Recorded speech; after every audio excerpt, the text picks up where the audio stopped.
Hi, I'm Bill O'Reilly. Thanks for watching us tonight. A disgraceful decision by the National Public Radio outfit that is the subject of this evening's Talking Points memo. NPR has fired Juan Williams, who worked there for more than 10 years. You may remember that in February 2009, NPR warned Juan not to advertise his association with them on this program. And now, NPR has terminated Juan's contract because he said this on The Factor. I mean, look, Bill, I'm not a bigot. You know the kind of books I've written about the civil rights movement in this country. But when I get on a plane, I got to tell you, if I see people who are in Muslim garb, and I think, they're identifying themselves first and foremost as Muslims, I get worried. I get nervous. NPR President Vivian Schiller, former New York Times employee, is too cowardly to come on this broadcast tonight to explain. But we did catch up with her today in Atlanta. This action was not anti-Fox. This action was pro-journalistic standards, and a news analyst cannot continue credibly to analyze the news if they are expressing opinions about divisive issues. It's that simple. And the same would go with anybody. We're not picking on Juan. Ms. Schiller is a pinhead. Juan Williams was not giving an opinion about Muslims on airplanes. He was simply stating what he felt. If he had said that his uneasiness should be embraced by others, that would have been a personal opinion, madam. In my opinion, Ms. Schiller should resign immediately because she's simply not smart enough to run a media company, even if it is NPR. Juan Williams did nothing wrong. He was just being honest, something NPR might strive to learn.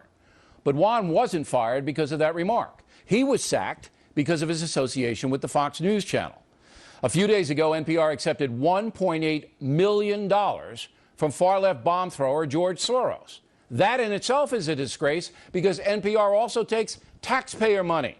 Now, the National Public Radio crew is in bed with the radical Soros? Talk about a lack of standards. Talking Points is calling for an immediate suspension of all public money going to NPR. And we understand that Senator Jim DeMint will introduce legislation to defund that enterprise. No taxpayer dollars should be going to an outfit that abuses freedom of speech. This is like the Acorn deal. No more money to NPR. Even devoted liberals are outraged about what NPR has done to Juan Williams. Here on The View, we have our great opinions, but in all of our opinions, it seems, the firing of Juan was a total mistake and sends the wrong message. And NPR, get yourself together, because we all got to work on this together. NPR has now devolved into a totalitarian outfit functioning as an arm of the far left. There's no question about that. As a corporation, NPR has the right to do what it wants, but it does not have the right to any of our tax dollars. It should compete in the private marketplace, but I guarantee you if NPR did that, it would go the way of Air America and file for bankruptcy. There is no excuse for this in America.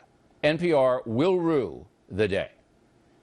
And that's a memo. Now for the top story tonight. Let's bring in the guy causing all the trouble, Fox News analyst Juan Williams. First of all, I'm sorry about this. I know, I don't have any use for NPR, but you worked there a long time. And I know, you're sad and emotional about it. But believe me, you're better off getting out of there. You're better off. Let's walk through. When you said that on The Factor, I heard it and I was going to say, well, I'm not scared of Muslims on a plane. But then I said, it's not worth it. It's a small point. It's a small point. It was. Just saying what I felt. Yeah. First of all, millions of Americans feel the same way. That's beyond a reasonable doubt. So you say it. When did the fallout start? How quickly after you said it? This was on Monday night you said it. Monday night on your show. Yeah. And on Wednesday afternoon, I get a call from Ellen Weiss, the vice president in charge of news at NPR, and she says, what did you mean to say? And I said what I meant to say. All right, so it took them 36 hours to get to you. 36 hours. Not to get to me. It didn't get to me any time. I worked for them. No, but you didn't hear anything for 36 hours. Nothing. In fact, you know what that tells me? What? Somebody put heat on them. Oh, yeah, without a doubt. Because if they had heard it and there had been so much outrage, you would have heard Tuesday morning. Oh, I would have heard that night. But I'm saying, you're exactly right.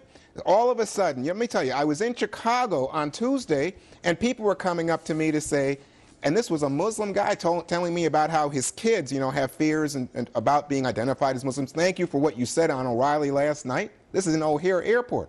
And then that night, I start to see in my mailbox emails from, and clearly orchestrated by a Muslim rights group, saying that I am a bigot. CARE. That's who did it. Exactly. CARE.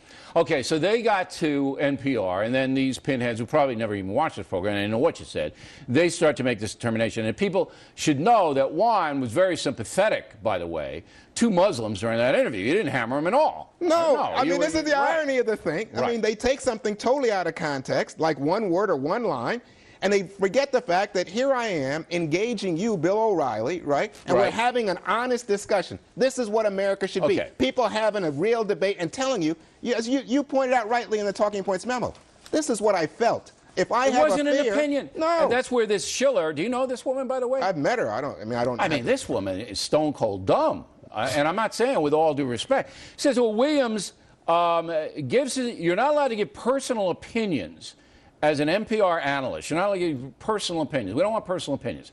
You weren't given an opinion. Never. You were saying, look, this is how, if you had said after that, and I think all Americans should feel the same way that I do, that would have been an opinion. No. This woman doesn't understand what a feeling is, how I'm feeling, and as opposed to an opinion. Okay. She must not have lived in America after 9/11. It's further than that. Then she goes on and gives a speech today. Oh, I know about it. Okay? Yeah. And listen to this clip. Roll it. Juan feels the way he feels. That is not for me to pass judgment on. That is really his feelings that he expressed on Fox News are really between him and his, psychiatrist or his publicist or take your pick. But it is not compatible with a news analyst with the role of a news analyst on NPR's air.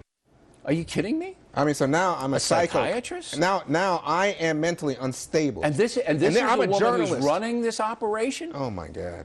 I mean, come on. It is. It's unbelievable. So that's insult. So now it becomes personal. She apologized. She did Not to me. Well, okay, that's a good point. She apologized to. All right, look. I'm not here to assassinate Ms. Schiller's character. I think she's a coward. She could have come on here. She didn't. She fired you. She didn't talk to you. Somebody else did, an underling, right? Yeah, and in fact, I said to them, why can't I even come in and talk to you? This is, I've been there 10 years. I've taken shows at that network to unprecedented heights. I've served key roles there, raised tons of money for them. She wouldn't even talk to you. So she's a coward. She said I wouldn't even come in to talk to the assistant. I never even got a word from Ms. Schiller. Now, you haven't raised this, and I want everybody to know. Juan hasn't raised this. But about a year ago, the Society of Black Journalists chastised NPR for not having any black journalists. You're the only one, Williams. I'm the only black male on the air at NPR. And now you're gone because you offered a sincere, honest opinion, and you didn't celebrate the opinion. You didn't say, I'm happy I feel this way. No. And I'm wondering now where Al Sharpton and all these guys are going to get involved here.